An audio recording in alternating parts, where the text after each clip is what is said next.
2019 में 303 लोग चुनकर आए और अभी 2024 में कितने आएंगे पूछो रमेश जी। डेवलपमेंट की दिशा से हम आगे बढ़ रहे हैं। सभापति महोदय हमसे नहीं बोलते कि भाई हमने पूरा किया है, आप लोगों ने भी किया है, लेकिन जो आपने किया नहीं वो करने के लिए हम लोग आए हैं। आप अगर करते थे तो हम नहीं आते थे, जनता हमको आने नहीं देती थी। We have had real great participation and every member has had the occasion to contribute effectively. We must now have someone who can contribute to it in a poetic manner.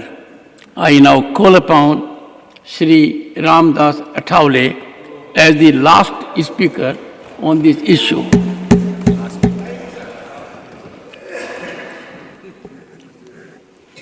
सभापति महोदय, बहुत इम्पोर्टेंट विषय पर अपनी चर्चा हो रही है और सभी पार्टी के जो मेंबर ऑफ पार्लियामेंट है ये साइंटिस्ट की स्तुति कर रहे हैं। अभी मैं 4 दिन लंदन में था तो वहाँ मुझे बहुत सारे लोग मिले। उन्होंने मेरा अभिनंदन किया कि भारत के साइंटिस्ट ने बहुत बड़ा काम किया है और हम जानते हैं हमारे जयराम रमेश जी हमारे पुराने मित्र भी है, बहुत क्लेवर आदमी भी है, कांग्रेस को बढ़ाने में उनका बहुत बड़ा योगदान भी है। लेकिन मैं इतना ही बताना चाहता हूं कि कांग्रेस के बड़े नेता है रमेश जयराम,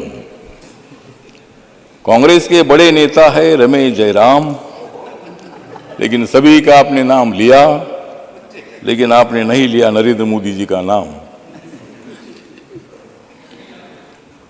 आज के बहुत ही सुंदर है शाम, आज के बहुत ही सुंदर है शाम, अब तो नरेंद्र मोदी जी को याद करो रमेश जयराम।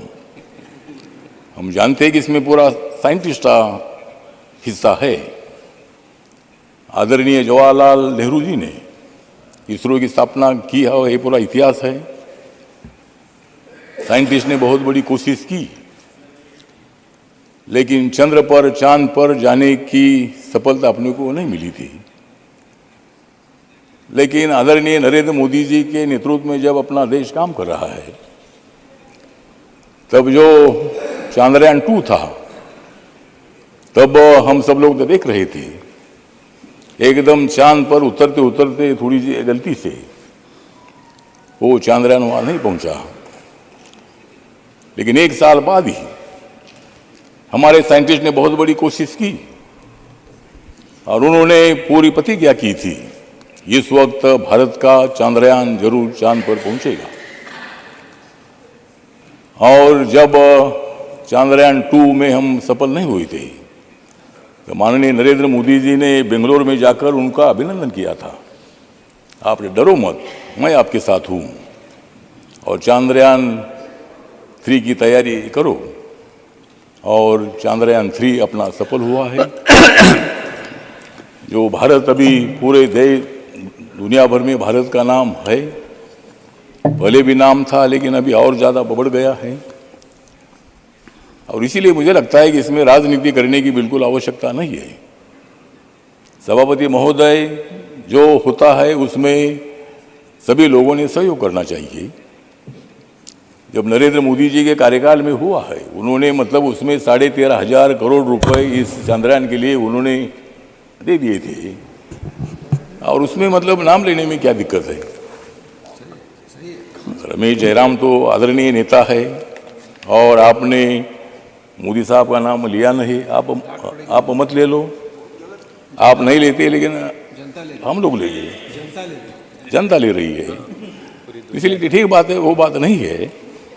लेकिन जयराम रमेश जी ने बहुत अच्छा इतिहास बताया, पूरा 1952 से लेकर अभी तक का इतिहास पूरा बताया। इसी तरह मतलब चंद्रयान में हम सफल हुए हैं, G20 की अध्यक्षता अपने को मिली है, डेवलपमेंट की दिशा से हम आगे बढ़ रहे हैं। सभापति महोदय हमसे नहीं बोलते कि भाई हमने पूरा किया है, आप लोगों ने भी किया है, लेकिन जो आपने किया नहीं वो करने के लिए हम लोग आए हैं। आप अगर करते थे तो हम नहीं आते थे, जनता हमको आने नहीं देती थी।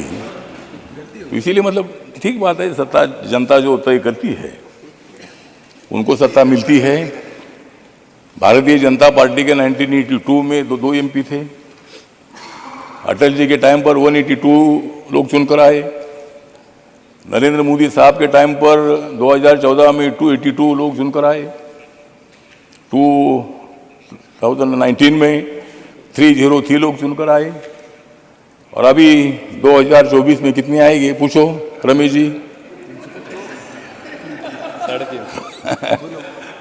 ठीक है, मतलब तो जो है वो तो 2024 में आप भी तैयारी करो।